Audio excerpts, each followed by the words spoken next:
12 மணி தேர்தல் பிரச்சார கூட்டம் அது. நான் பேசி உட்கார்ந்தேன். அதுக்கப்புறம் இப்பொழுது கோடையடி குமார் பேசுவார்னு சொன்னாங்க. அவர் எழுந்து வந்து நின்னார். இதுவரையில் தமிழருவி தேனருவியாக நம் செவிகளில் வந்து பாய்ந்தது. இப்பொழுது அந்த செவிகளில் நான் சாக்கடை தண்ணீரை கொண்டு வந்து சேர்க்க விரும்பவில்லை. நன்றி வணக்கம்னு முடிச்சிட்டார்.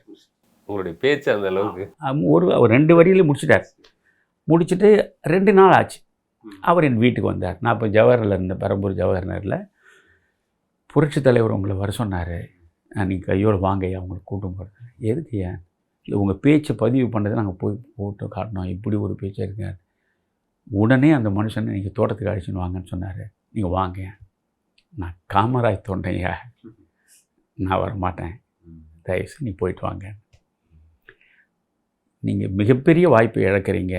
இது மாதிரி வந்து தலைவர் ஒருத்தரை விரும்பி கூப்பிட்டுட்டாருன்னா நீங்கள் வந்தால் எங்கேயோ உங்களை கொண்டு போய்ப்பார். நான் வாய்ப்புகளுக்காக அரசியலுக்கு வரலை. நான் மக்கள் நலனுக்காக நான் வாழ்க்கையை நடத்தணும்னு அது பொது வாழ்க்கையில் ஈடுபட்டேன். மற்றபடி நீங்கள் வந்ததுக்கு நன்றி. நீங்கள் எம்ஜிஆருக்கு என்னுடைய நன்றியை, அன்பு கலந்த வணக்கத்தை நீங்கள் சொன்னால் போதும்.